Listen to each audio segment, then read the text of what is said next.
Si de por sí me da nervio estar aquí, hoy me da un poquito más de nervio. ¿Se acuerdan que yo les había compartido hace algunas semanas sobre por qué empecé a venir a esta iglesia, a la iglesia León de Judá?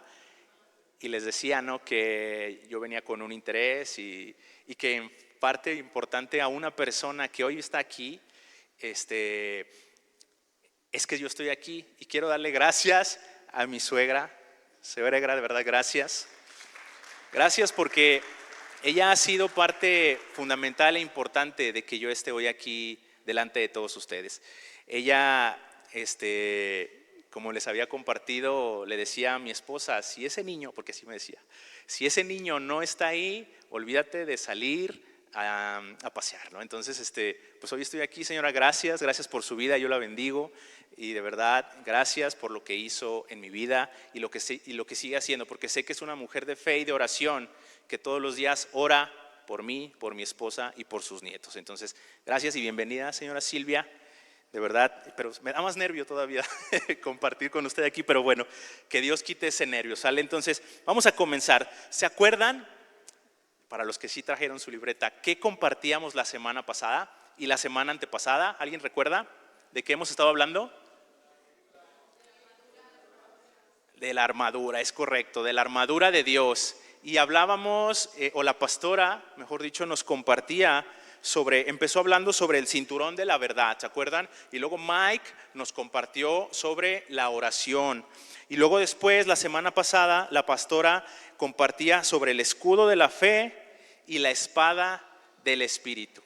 Hasta ahorita llevamos esos elementos de la armadura y nos faltan tres elementos que el día de hoy yo quisiera compartir con todos ustedes, porque no es que sea uno más importante que otro. Sin duda todos y cada uno de ellos tienen una función específica, y conforme yo estaba preparando este tema me daba cuenta de verdad el ataque al que estamos expuestos por parte del enemigo es constante, es diario. A veces ni siquiera nos damos cuenta. A veces no estamos conscientes de que estamos siendo atacados, y que justo tal vez en este instante, a pesar de estar aquí en su casa, en una congregación cristiana, pudiéramos estar siendo atacados por el enemigo. Porque el enemigo está acechando y está en constante ataque. Él no se cansa, esa es su chamba, a eso se dedica y lo hace a la perfección. Es el mejor haciendo su trabajo, atacando a los hijos de Dios. Entonces, hoy nosotros estamos siendo víctimas de un ataque del enemigo, y por eso es que la palabra, ay, qué bueno, porque se escuchaba medio raro, la palabra que hemos estado recibiendo en las últimas semanas ha sido un llamado a vestirnos de esa armadura. Y se acuerdan que nos compartían también hace 15 días y la semana pasada creo que también, que la armadura se debe de colocar toda. No basta nada más con colocarte el cinturón de la verdad. No basta solamente con portar el escudo o la espada, sino que la armadura debe de ser completita, desde la cabeza hasta los pies, porque en cada parte el enemigo tiene una forma de atacarnos. Y ahorita vamos a ver cómo ataca el enemigo en las siguientes partes de la armadura que vamos a compartir. Y por eso es que hoy la prédica pues la hemos titulado Coraza, yelmo y calzado, que son los tres elementos que nos falta de ver, ¿no? Y vamos a comenzar con la coraza. Vamos a buscar, por favor, Efesios. Otra vez vamos a comenzar con Efesios capítulo 6, versículos del 13 al 18.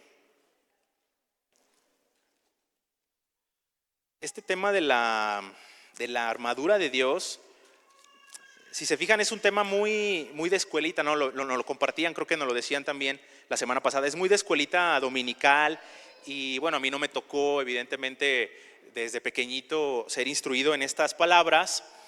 Nunca fui a una escuela dominical, pero conforme yo escuchaba este tema y lo preparaba, me daba cuenta de que si bien no está mal que los niños reciban este mensaje, todo lo contrario, es bueno y es adecuado, pero Pablo no le hablaba a niños. Pablo le hablaba a hombres y mujeres que ya tenían el evangelio en su vida. Porque el ponerte la armadura de Dios implica que tú ya eres salvo, que tú ya eres cristiano y que estás en una guerra espiritual en contra del enemigo.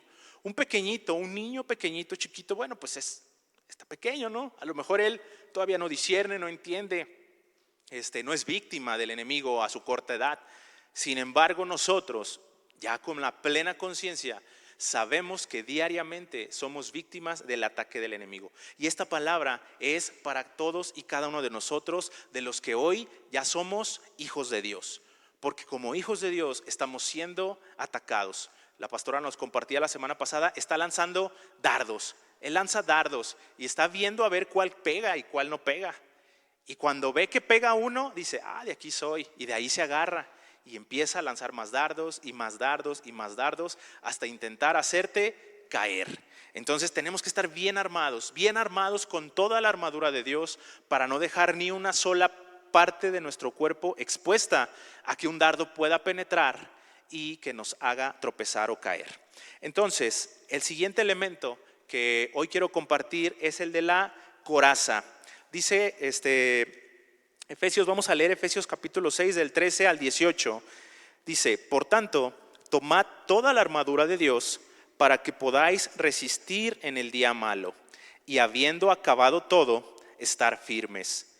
Estad pues firmes, ceñidos vuestros lomos con la verdad y vestidos con la coraza de justicia y calzados los pies con el apresto del evangelio de la paz. Sobre todo, tomad el escudo de la fe con que podáis apagar todos los dardos de fuego del maligno, y tomad el yelmo de la salvación y la espada del Espíritu, que es la palabra de Dios, orando en todo tiempo con toda oración y súplica en el Espíritu, y velando en ello con toda perseverancia y súplica por todos los santos, es decir, por todos y cada uno de nosotros. Entonces, a mí me llamó mucho la atención cómo Pablo hace énfasis sobre el estar firmes, y más adelante vamos a analizar un poco más esto, pero en el versículo 13 dice estar firmes, y luego en el 14 vuelve a repetir, estad pues firmes. Dice, ceñidos vuestros lomos con la verdad, que es el cinturón, y luego dice, vestidos con la coraza de justicia. La coraza de justicia, la coraza en sí es la parte que protege todo esto. Toda esta parte. En una armadura de un guerrero, de un soldado romano, esta era la coraza, lo que cubría su pecho desde aquí hasta la cintura. Y dice aquí que es la coraza de justicia. Y antes de pasar de lleno al tema de la coraza, quiero que entendamos que existen tres tipos de justicia. Y vamos a ver cuál es la justicia a la que se refiere Pablo en esta coraza de justicia. La primera clase de justicia es la justicia personal.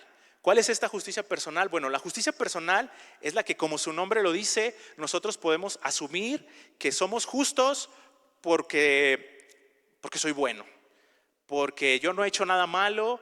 ¿Y cómo es posible que Dios me vaya a mandar al infierno si yo no he matado a nadie, no he robado, no he hurtado? Y estamos en nuestra propia justicia y asumimos que por mis obras no seré condenado a la muerte.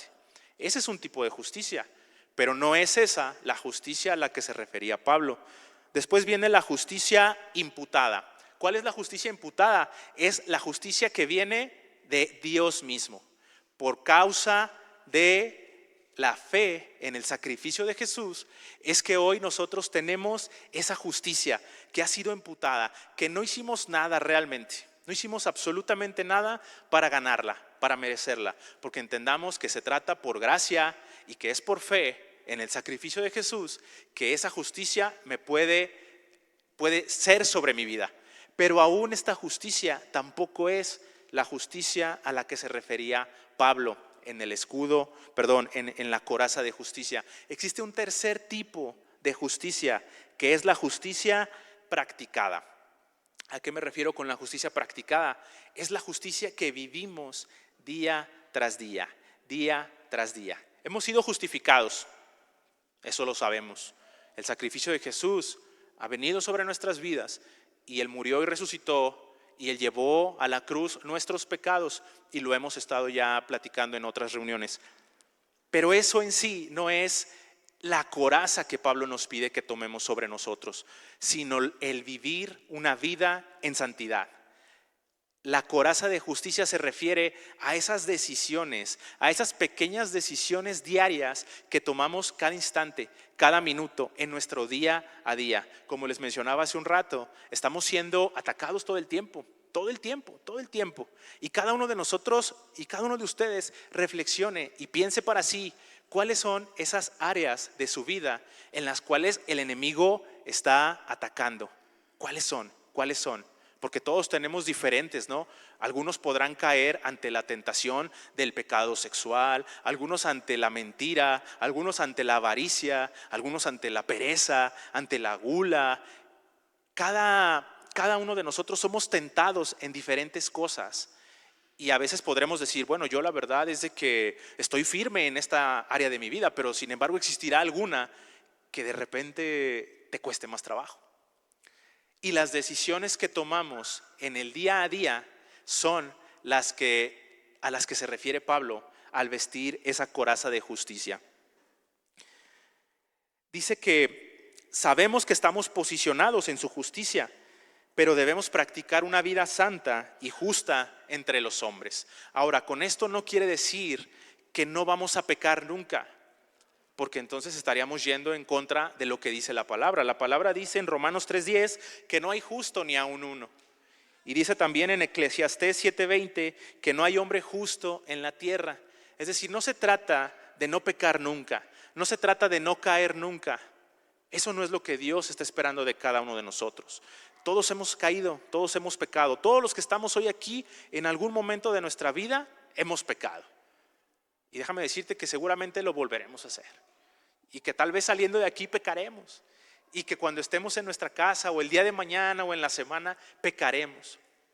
Porque Él no está buscando personas perfectas. Sin embargo, lo que sí está buscando es un crecimiento. Un crecimiento. Que vayamos cada día avanzando y avanzando y avanzando. No hablamos de perfección, sino de progresión, maduración y equidad. Que podamos de verdad nosotros entender que en mi vida diaria, en mi vida cotidiana, yo busco tomar decisiones pequeñas que me hacen alejarme del pecado. Ahora, ¿quieres saber cómo está tu justicia practicada? Porque pudiera parecer un poquito como ambiguo, ¿no? El decir, bueno, yo ya soy justo por la sangre de Jesús, yo ya soy santificado. Me han dicho en la iglesia que yo soy santo. Pero esa justicia practicada que vivimos diariamente, una forma de poder discernir cómo está tu justicia practicada es, y hazte una pregunta para ti mismo, ¿cómo eres cuando nadie te ve? Cuando estás solo en un lugar, cuando nadie te está viendo o cuando crees que nadie te está viendo, porque recordemos que Dios está siempre observándonos y mirándonos, en ese lugar, en ese momento, ¿cómo eres? ¿Cómo eres? Y ahí nos podremos dar una idea de cómo está nuestra justicia practicada. Si estamos cayendo ante las garras del enemigo, si estamos permitiendo que el enemigo, esa tentación que ha puesto delante de mí, yo vaya y la tome y ceda, entonces sin duda necesitamos empezar a practicar esa justicia. Y es una justicia practicada y práctica, porque a veces como cristianos o como hijos de Dios tendemos a espiritualizar muchas cosas, cuando a veces es más práctico, es un tema más práctico que espiritual. Cuando se te presenta una tentación por delante, y creo que se nos ha compartido también aquí en la congregación, el ser santo no es ponerte a orar ahí delante de la tentación cuando la tienes enfrente. Imagínate un hombre que su tentación son las mujeres y va y pasa por ahí por la calle donde están estas mujeres de la profesión más antigua del mundo. Y para empezar, ¿para qué pasas por ahí? Digo, si ya sabes que es tu debilidad, ¿para qué pasas por ahí? Y luego si vas por ahí, no es un tema de ir, Señor, yo reprendo al enemigo en el nombre de Jesús. No te presentes delante de mí, Satanás. Cuando lo más fácil y práctico es, ¿sabes qué? Pues me doy la vuelta y me doy por otro lado. A veces de verdad tendemos a espiritualizar, tendemos a creer que porque somos hijos de Dios, el enemigo nos está atacando, cuando a veces son cosas que en la cotidianidad nos van a pasar, que se te van a presentar, y que en la practicidad de estas cosas lo más conveniente es dar la vuelta, salir huyendo. Dice un dicho que es de cobardes huir. No, es de valientes. Es de valientes huir. Cuando se te presenta la tentación, es de valientes salir huyendo. ¿Se acuerdan de José? Cuando la esposa de Potifar quería tener acá intimidad con José, porque José era de buen ver y lo veía la esposa de Potifar y decía, no, pues Potifar ya está chocheando y este muchacho se ve de buenos bigotes, y quiso tenerlo para sí. Y José pues era hombre, era un hombre, y sin duda le gustaban las mujeres. Pero ¿qué hizo José? Salió corriendo.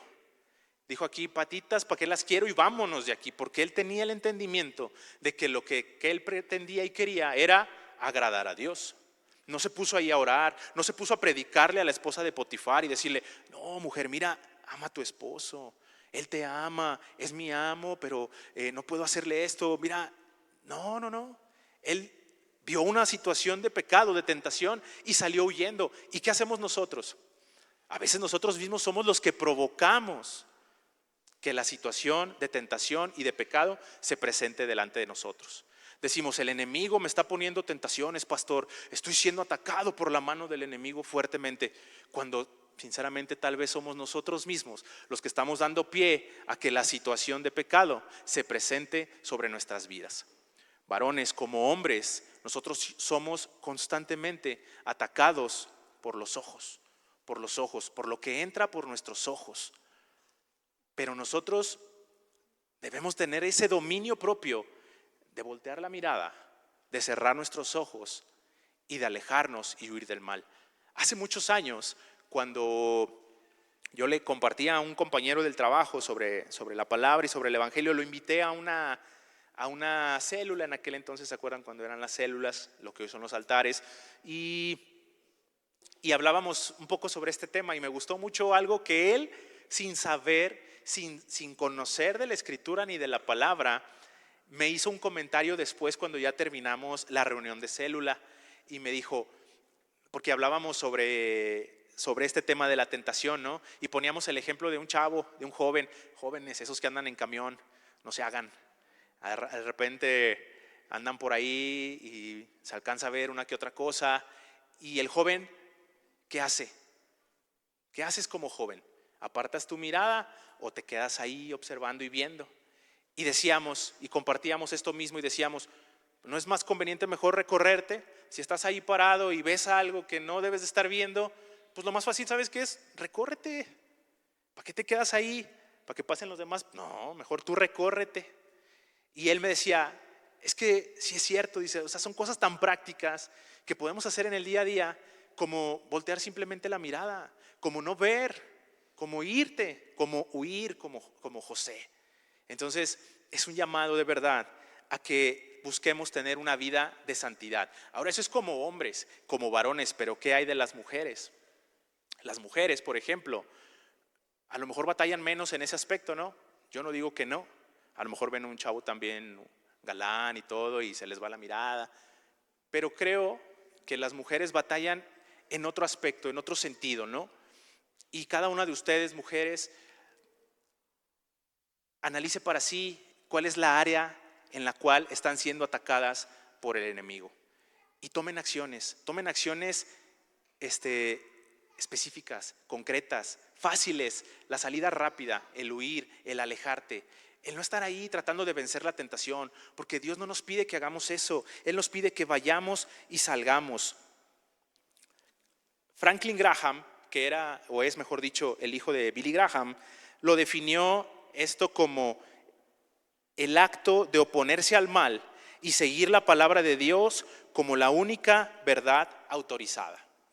Es decir, lo único en lo cual yo baso y fundamento la verdad es en la palabra de Dios, en nada más. No sigas otro consejo, no escuches un consejo que no provenga de la palabra de Dios para vencer las tentaciones que se ponen delante de ti, porque sin duda no va a servir, no va a funcionar.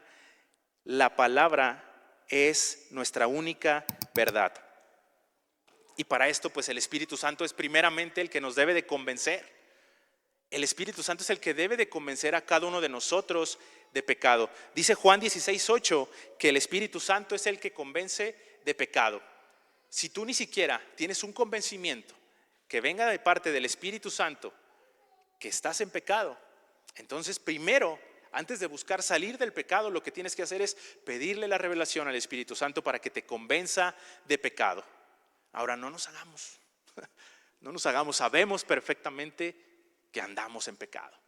Sabemos perfectamente de qué pie cojeamos. Sabemos perfectamente en dónde es donde necesitamos la intervención de Dios. Y es ahí donde quiero que esta mañana tú reflexiones y analices y medites.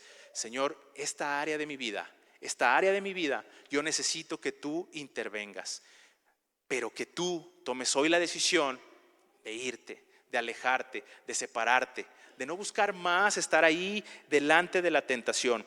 Porque dice aquí que intentar resistir un ataque del diablo sin la coraza de justicia, sin tratar o sin vivir una vida en santidad, es enfrentar un ataque espiritual.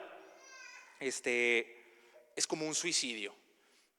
La coraza de justicia es como nuestro chaleco antibalas y cubre nuestros órganos vitales, el corazón y las entrañas, y ahorita lo vamos a ver.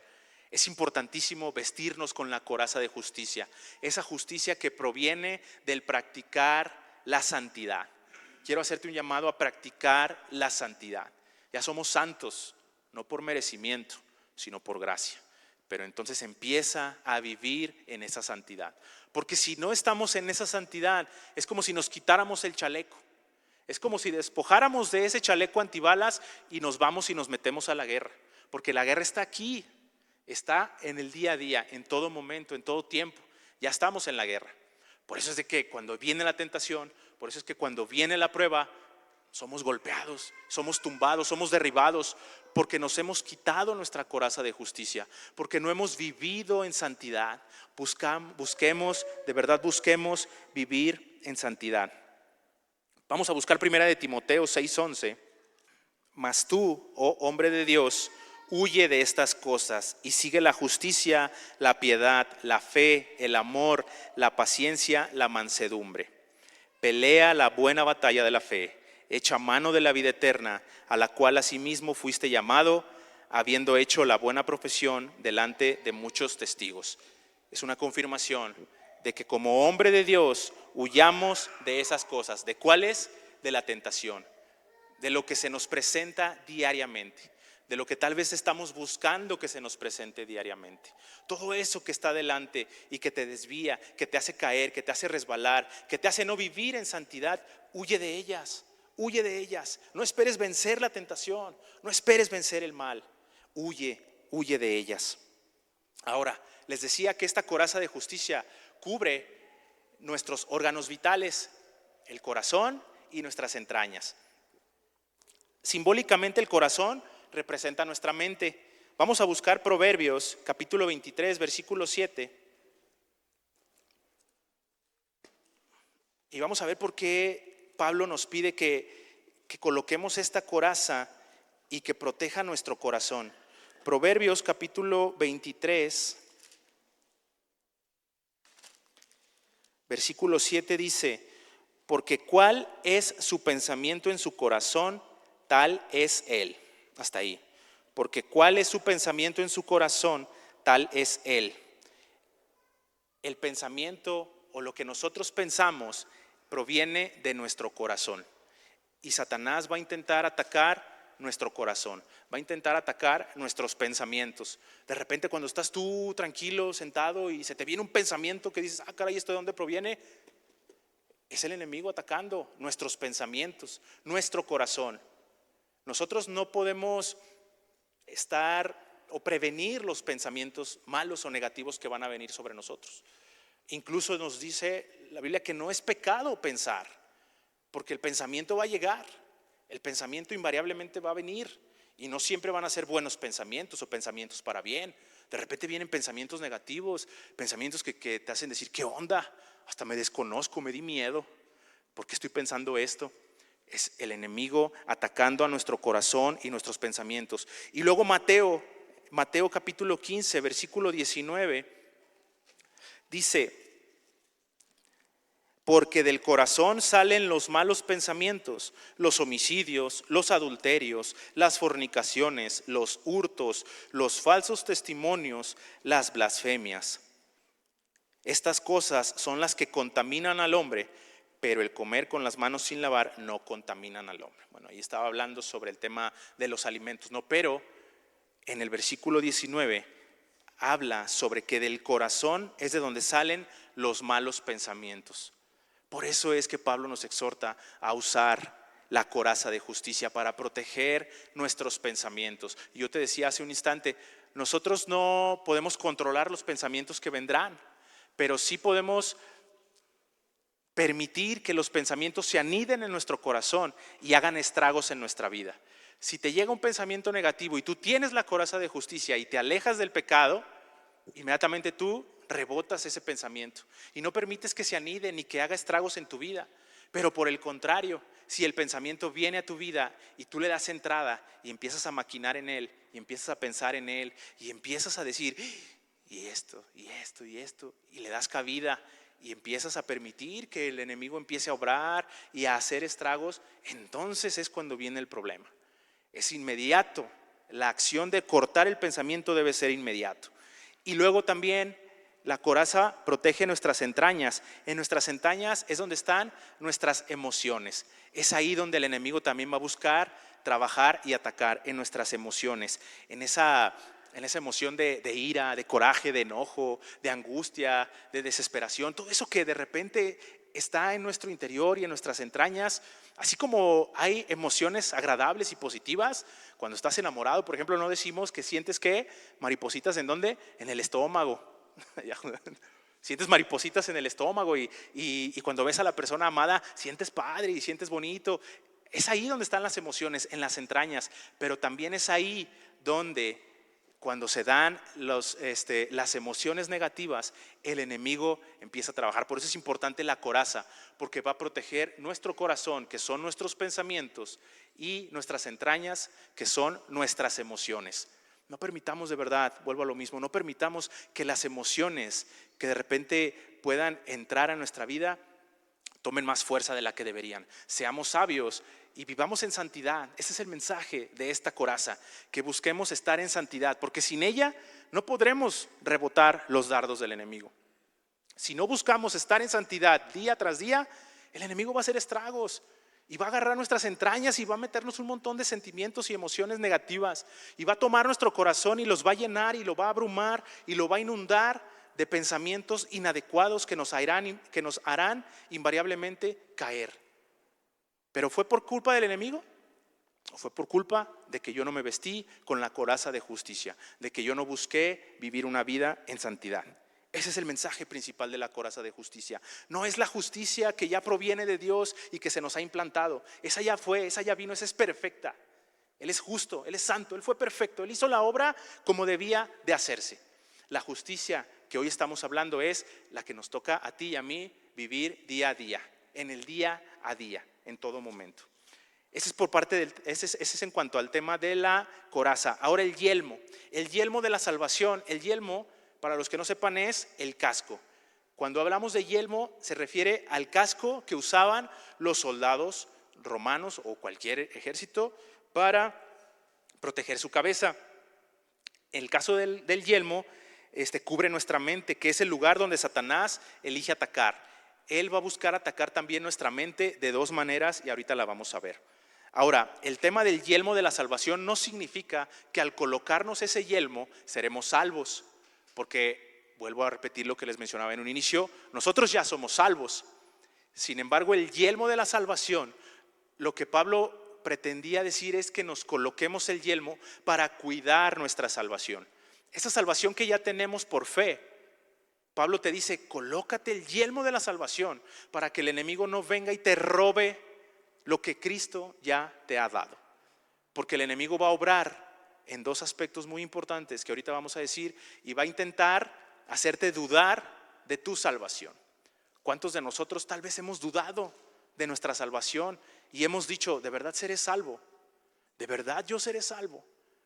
Y eso no es otra cosa más que el enemigo usando su espada de doble filo, tratando de meter la duda en ti. Pero si no tenemos colocado nuestro yelmo, si no estamos con esa certeza y esa convicción de que ya somos salvos, el enemigo va a causar estragos en nuestras vidas.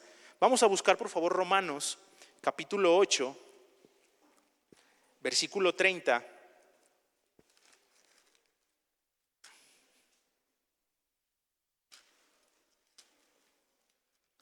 Romanos 8:30.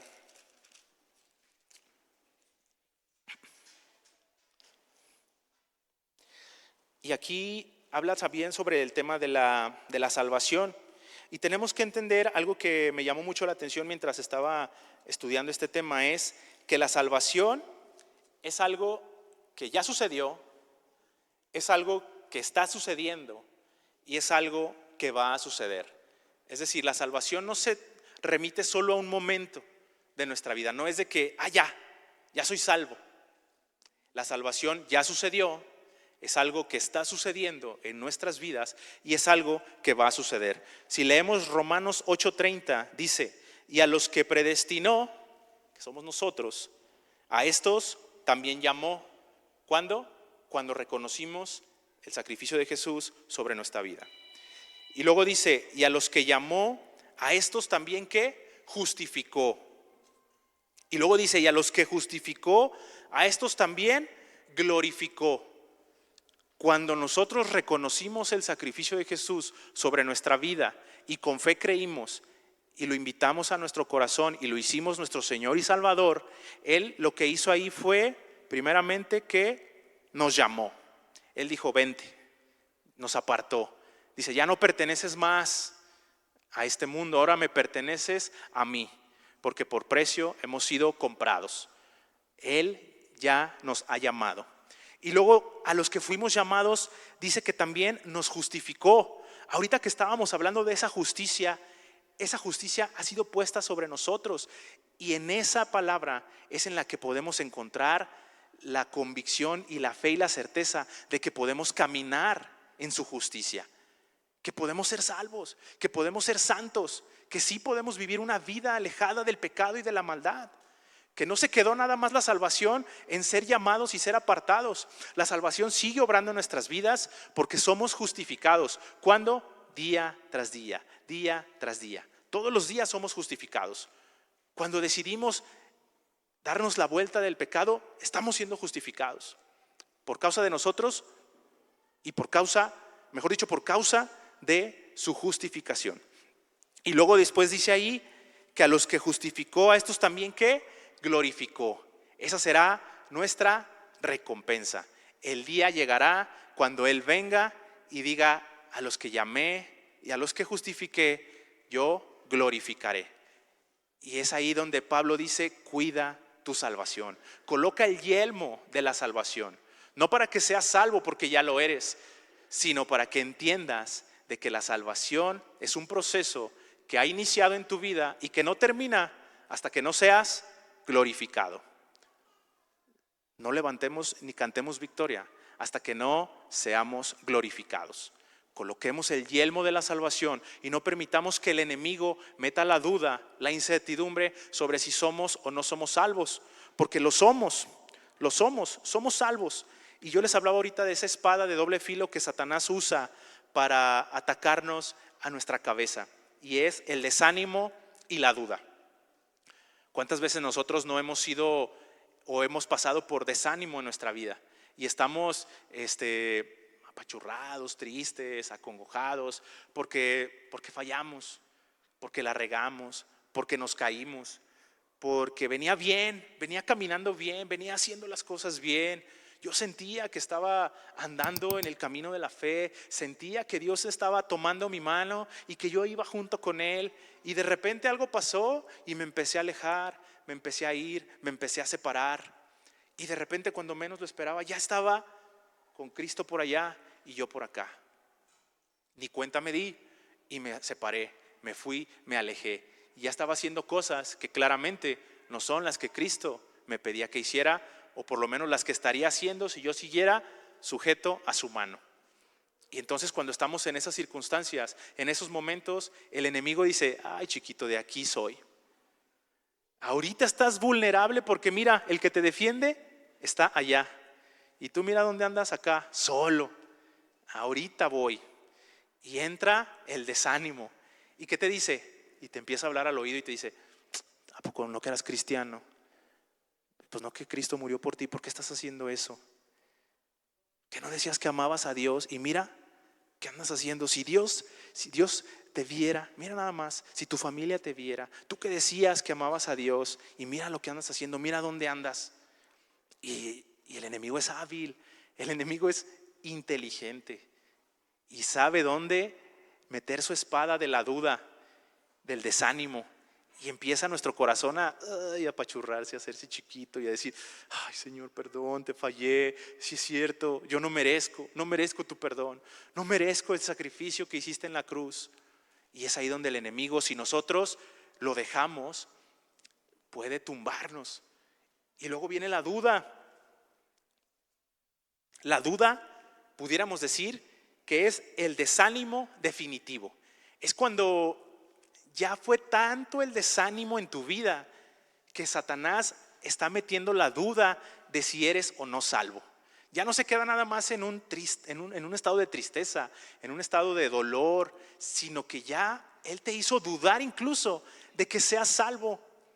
Cuando la palabra dice que tú ya eres salvo por cuanto aceptaste su sacrificio en la cruz, él te dice que no eres salvo. Y nosotros tristemente a veces preferimos escuchar la voz del enemigo que la de nuestro Padre, que nos ha dicho que ya somos salvos. ¿Y cuántas veces no hemos visto personas irse del evangelio porque la duda entró en sus vidas? Ahora, la duda puede ser sobre ti, que no mereces la salvación, pero también puede ser sobre la escritura y sobre la palabra y sobre el evangelio, sobre cuestionar si esto es verdad. Y el enemigo te cuestiona y nos cuestiona y dice, ¿de verdad esto es verdad? ¿Cuántos de nosotros no hemos pasado por etapas en las cuales cuestionamos la veracidad de la escritura de Dios? Y decimos, no, es que no puede ser eso verdad. O decimos, bueno, eso sí lo creo, pero estas otras partes no las creo. No creo que eso haya sido verdad. Me cuesta trabajo creer o entender que lo que aquí dice sea verdad. Entonces es el enemigo metiendo la duda sobre si esta palabra es o no verdad. Y si esta palabra no fuera verdad, entonces en vano estamos aquí. Sería un libro más para estudiar, para comprender, para tener un tema de discusión, para analizar, pero no. La palabra de Dios no es un libro más, es un libro vivo, que cada que lo abres y lo lees, Él habla algo distinto a tu vida. La palabra de Dios es verdad. No permitas que el enemigo entre y te diga que no es verdad la escritura y la palabra de Dios. Y mucho menos permitas que el enemigo entre y cuestione y te haga dudar sobre si eres salvo o no eres salvo. No importa lo que hasta este día tú hayas hecho. No importa de verdad si hasta esta mañana tú venías con un corazón triste por decir, me he alejado de ti. Él está esperándote. Él siempre está esperándote. Él siempre está ahí anhelando que vayamos delante de su presencia. ¿Lo necesita? No, no lo necesita. Él es Dios. Él no necesita de nosotros, pero es tan grande y maravilloso su amor que Él está ahí cada día esperando que nosotros vayamos delante de su presencia y que nuevamente nos rindamos ante Él y le reconozcamos como nuestro Señor y nuestro Salvador. Colócate el yelmo de la salvación, no para que seas salvo, para que cuides tu salvación. Ahora, cuando has caído y te has equivocado y la has regado, como todos aquí, lo mejor que puedes hacer, el mejor antídoto que podemos tomar es el arrepentimiento. Cuando tú has caído y has fallado, lo mejor que puedes hacer es arrepentirte. No cuestiones, no preguntes, no dudes, no pienses si te va a perdonar o no. Él te va a perdonar. Mejor arrepiéntete. El arrepentimiento que conlleva una acción. El arrepentimiento genuino conlleva una acción de cambio, de transformación. de que si bien te equivocaste, hoy estás arrepentido y harás cosas distintas, cosas nuevas, cosas que harán que te alejes y te apartes de la tentación. Y ese Cristo, ese Jesús que estaba allá, tal vez ya muy lejos, nuevamente se acercará a ti y te dirá: aquí estoy, no importa, no importa lo que hayas hecho, y te aceptará nuevamente. Y por último viene el calzado del Evangelio. Algunos pudieran pensar que el tema del calzado del Evangelio se refiere a predicar el Evangelio. Sin embargo, la enseñanza que Pablo quería dar a nosotros no es solamente eso. Obviamente que es importante predicar y es un llamado a todos nosotros y es nuestra gran comisión. Y al que no predica no está cumpliendo lo que nos toca hacer. El predicar es una de nuestras tareas principales y fundamentales y más importantes. Pero el calzado de la salvación no se refiere a ir y predicar el Evangelio, porque recordemos que la guerra no es contra carne ni sangre. Es decir, no se trata de qué tanto le estás predicando al prójimo. Se trata, la guerra es contra Satanás, contra el enemigo. Y tú, por predicarle a los demás, no vas a evitar que Satanás te ataque. Él te va a seguir atacando. El tema del calzado del Evangelio es ponerte el calzado adecuado para resistir el ataque del enemigo. En la antigüedad, cuando iban a la guerra, una práctica que usaba el ejército enemigo era colocar sobre el terreno donde iban a pelear ramas o cosas, objetos cortantes que pudieran herir al enemigo cuando se acercara a atacarlos, y herían o buscaban herir los pies. ¿Por qué? Porque sabían que si lastimaban el pie, el blanco sería mucho más vulnerable. Imagínate una persona que viene a atacarte y se lastima el pie y ya no se puede mover. No va a poder ni emprender la retirada, ni se va a poder defender, ni te va a poder atacar, porque sus pies han sido lastimados de tal manera que queda derribado. Y en ese caso el enemigo lo que busca al atacar nuestros pies es justamente derribarnos, tumbarnos para hacer un blanco fácil, para que no podamos hacer nada y que nos quedemos inmóviles ante las circunstancias que estamos viviendo. Y ahí mismo en Efesios, cuando leemos, vamos a buscar otra vez Efesios porque lo moví.